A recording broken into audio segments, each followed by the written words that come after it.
Hi guys, welcome to 2021 and back to the YouTube channel where we're showing you everything property investment mindset and hopefully setting you up in the right way in 2021. And in today's video, I want to talk about my property predictions for 2021 and what you can expect moving forward. So what I want you to do on this video, on top of smashing the like button and subscribing, is to just be patient with me. The first half of this video is more macroeconomics. It can sound a bit out there, but it's really important that you have a deep understanding of this that I'm going to cover off as quickly and effectively as I can. And then I'm going to bring it back to you, how it impacts you, the property investment market and the economy, and bring that back. So bear with me on that. So this week, Boris announced another national lockdown for the UK, and it's going to have a dramatic impact for us moving forward, including grants, more loans going out, and the discussion of possibly extending the stamp duty exemptions from March over to June. And all of this is going to have a dramatic impact to us as a country, our economy, and of course our taxes and long-term impact on our mental health. So the reason I wanted to put this video together is I feel there's a lot of scaremongering and people worrying out there about what the impact is going to be on the market, not only property prices, but stock prices as well, and whether they should hold on to their money. And what I want to cover is, will there be a dip? In my opinion, yes. I want to cover when that's going to happen, how much buy, and ultimately, should you wait to buy property or should you buy property and wait? So before all of that, I want to cover isolation and the impact on us as individuals. Because whilst people aren't really talking much about this, it does have a dramatic impact on the UK economy, not just for this year, but for decades beyond where we're at now. So the issue with isolation is, well, there's loads of them, but specifically on mental health. We are retraining our brains, if you like, of being able to work from home, yes, but also to be in isolation. And so our social skills are going more and more online and not really enjoying the experience of being around people and having that abundance surrounding us. What that does mean is actually when we start to transfer and need to indoctrinate people back into the old way of living, people are going to find that really difficult.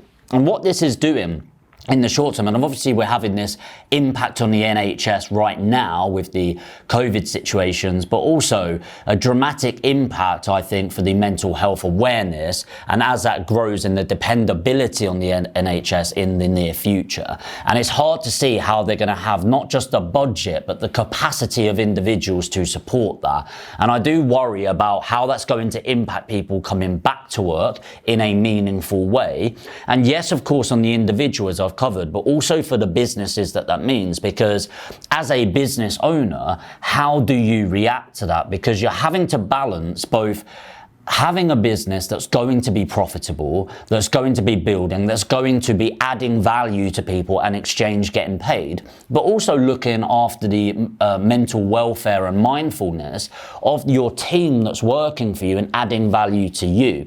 And if we don't get that balance right and there's not enough support from the NHS, from the government to support that indoctrination and transfer over, I do feel there's going to be a lot of businesses that are negatively impacted to a level where actually they're needing to close down. Tied in with this, I want to talk about the NHS in particular, pulling Sickies. I don't really think, I've heard a few people saying that, and I don't like the way that's worded as if it's they're doing it deliberately. But we will naturally see more and more people having sick days, and it will be either through physically ill or mentally ill. And, I heard some stats the other day around on one day, I think it was the 30th of October, where there's over 70,000 NHS staff that were meant to be in but didn't turn up. And and that's in one day, pulling a sickie, if you like. And I'm not having a go at all. Can you imagine the strain that a lot of those staff are under? And it doesn't look like it's suddenly going to go away. Yes, there's the vaccines coming out right now, which hopefully will be rolled out and with the most vulnerable by the end of March, April, and seeing that impact. But my prediction is it's going to carry on through lockdowns, open and closing, open and closing for at least the rest of 2021 until that vaccine is out there for everyone. And naturally, we're already putting strain on the NHS, and more people will be calling in sick, not able to facilitate their roles to the best of their ability because they are overworked and understaffed. Now, you might be thinking, okay, well, what does this actually do for the economy? What does this actually do for everything else? And ultimately, the more people that are doing that, the more funding needs to go into locum staff, the more funding that goes into that. What we're not realizing is who needs to pay for that in the first place, which brings me on to the next aspect, which is tax. Okay, now naturally, if the country grows and is facilitated by the taxes that we pay, and at the moment, a lot of people are, well, I think, moaning at the government but there's only so many people that they can help at once. And naturally, when they focus here, they're not focusing there. And when they're focusing here, they're not focusing over here. And so even through this, there's new grants coming up for the leisure sector, up to £9,000, which in property would cover serviced accommodation. And naturally, when there's gaps like that, you're going to have people taking advantage of that. You're not going to have people going, you know what, I'll claim that on one of my service accommodation. You'll have people trying to claim it on everything. And do I blame them? No, not really. Would I do the same? I don't know. But you're going to take advantage of what's there to give it to you, right? But I'm talking about the B bills, where everyone suddenly has a £200,000 turnover business in order to get that £50,000. And then they're using that money either wisely or, from what a lot I've seen, not so wisely. And all of this investment into the country, people are either loving it or hating it. Of course, people are left out. But ultimately, who is going to need to pay that back?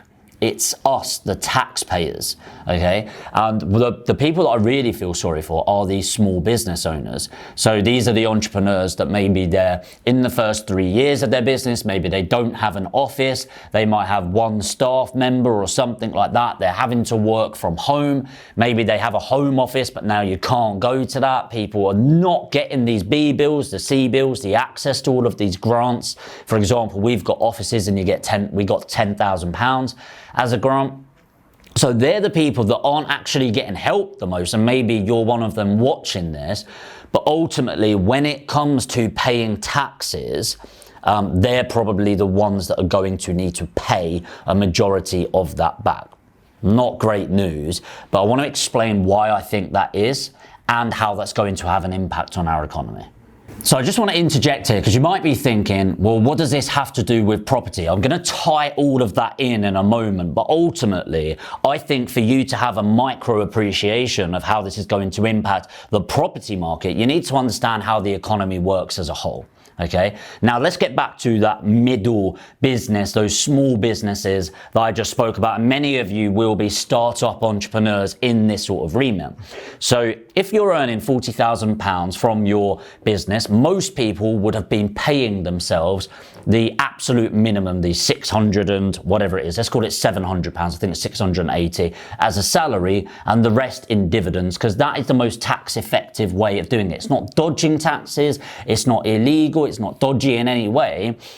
It's the right way to structure your taxes, and any accountant would be advising their client to do that.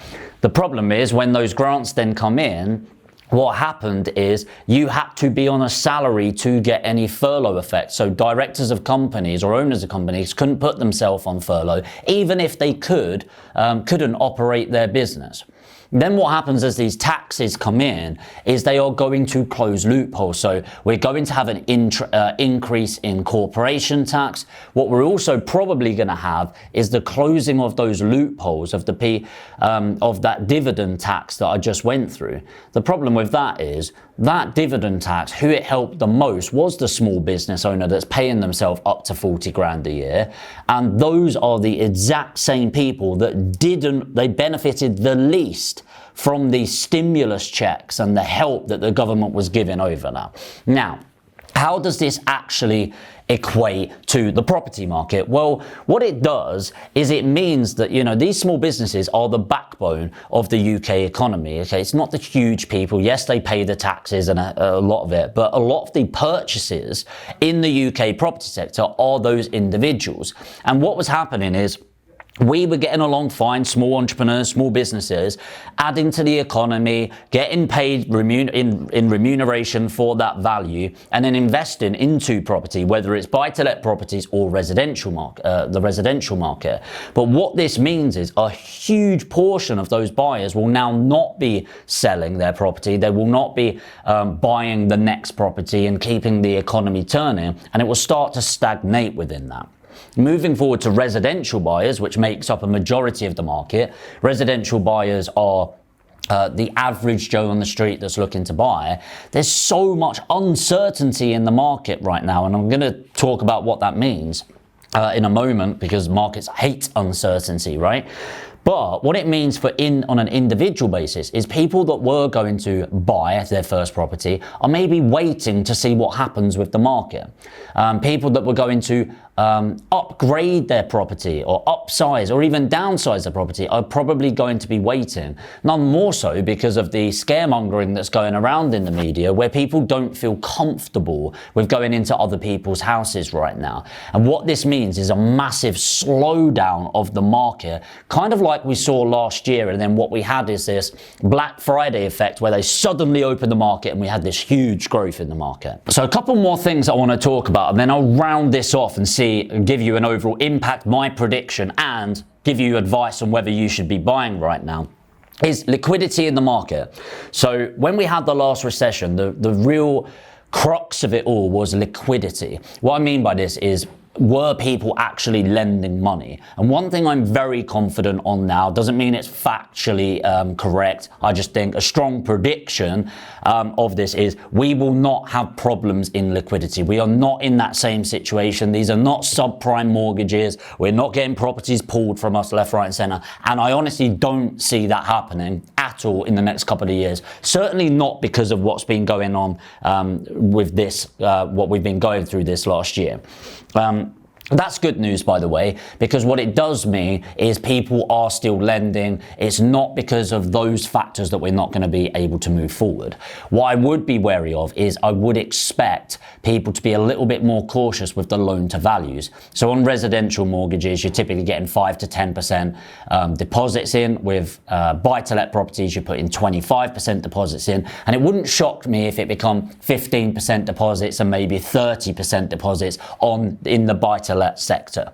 The final piece of the pie to put this all together is, and this hasn't come through yet, is whether or not they will extend the stamp duty holiday. My personal opinion is, will it benefit people now? Yes, it will. However, I see it as kicking the can down the road, okay? Now, stamp duty is a tax on purchasing a property, and it's fairly hefty, okay? Usually it's 3% of the purchase price. The problem with that is, if you're going down that route of buying, I can buy £100,000 property, and you're factoring in your stamp duty into that, but because of not buying stamp duty, now you can pay £103,000, okay? Or 200,000 and 206, so on, and it increases. Just look online at stamp duty or money advice. But what this does is it means you are able to pay more. And this is more for the residential buyers, because when you're able to pay more and price out the competition, that's what you're going to do. And so what this does is artificially it stabilizes and increases the market. Okay, now what this is doing right now, because it's in March, is people are rushing to buy a property, because this relatively small saving over your lifetime, they want to get it in. We want to get it in now. So what that's doing is pushing up the market, pushing it. If they then extend it, which if they do, by the way, I think they'll extend it maybe end of February this year, because I think they'll wait for that. It will start dampening down in end of February, March, the market. And the reason for that is because people will go, well, it's too late to get it in before March, all of that sort of thing. And then they'll extend it. And what that will do is it will cause the mindset of people to go, right, buy again. The problem with that is what's happening is it's artificial uplift. It's not realistic. It's not real demand levels. It's pressured demand levels. And what this pressured demand level does is it artificially does this. Now, imagine you are building a ramp, okay? But you're pushing the ramp up, and underneath you're going to need wood, right? But you're pushing it up with damp wood. It's rotted wood, okay? But just about it's keeping it up. Now, the problem with that is when there's too much pressure put on that, and when it comes to the end of, let's say they extend it to the end of June, and Corona is still going on, and we're still being impacted by this, and there's more grants, and there's more loans, and then the taxes start coming in, and then all of the other things that's been swept under the carpet right now with Brexit, and the amount of stuff that is getting signed off and passed without us batting an eyelid. Now, I'm not a conspiracy theorist, I'm not going to go down that route, but you'd be shocked at how much is getting pushed through without much debate from us at all, because we're so focused on this right now. We've got this artificially stilted up economy right now, added in with, imagine digging down with all of these taxes and all of these grants that are coming out. So when it does crash, and I personally think it will be in the second half of this year, I don't think it will be a small thing. I think they have to, at some point, stop giving all of these stimuluses that we're going to have to pay back. And suddenly, not only is it going to dampen over time with these stilts that have been in, I think because they're rotted in the first place and it's artificial, it will suddenly hit back down. But added to that, we've been building and digging a trench underneath, so it won't even stabilize at the level that we've been doing. It will crash. Now, my prediction for this is I don't think it will go as bad as people saying, oh, it could be a 30% drop and things like that. But it would not shock me at all to expect a 15 to 20% drop from the highs of this year, which I think will be around the February, March time, to the lows of this year in November, December, and crashing around that 15, 20% margin. I think the biggest shock of all will be how sudden it hits. And it will be horrible, because it will be at the time where furlough ends, people will start losing their jobs in a very dramatic way. The stimulus will stop, the taxes will rise, companies will start struggling, and people will suddenly be getting made redundant and foreclosed on their property, and hopefully not losing their home, but potentially going through that and having to move into the rented sector. Now, look, it's not all doom and gloom. You can take things into your own control. But right now, I'd really be thinking about protecting yourself in the right way. And ultimately, this prediction could be wrong, by the way. I don't have this globe that I can see into the future, okay? But from what I can see with the economy, what's going on, and all of these things, it seems to be these perfect strings that are coming together that seem to be like they're going to get cut all at once. And I do think it's going to be in the second part of this year. Now, the question is, should you still buy property? Would you still purchase? Would I still purchase? And ultimately, yes. I'm looking to build a portfolio. I'm looking to build my wealth. I'm looking to grow. And that is not going to change just because of something that might happen tomorrow. If it does happen tomorrow, I'll change my outlook and I'll re-look at the way, but I'm still going to buy property. If the market drops 20%, the way I'm seeing that is I'm getting £100,000 property for £80,000, and I'm going to go on a buying spree. So right now, I'm finding that balance between building up my cash reserve so I'm ready for what I think is the inevitable and going to go really strong and heavy into that. But it doesn't mean I'm not going to look at the opportunities today. And as they say, you don't wait to buy property, you buy property and wait. And that's exactly what I'm going to be doing in 2021, no matter what happens, what comes out in the news. And I strongly advise you don't wait either. Just be pragmatic about the opportunities within. I'd be really grateful, by the way, if you can give some feedback on this video. Let me know what you think. And if you want to see more videos like this, of course, hit the subscribe button where I cover everything business, mindset, and of course, property investments. And if you like this in particular, make sure to smash that like button and I'll reply to every comment below. And I'll see you on Monday in the next video.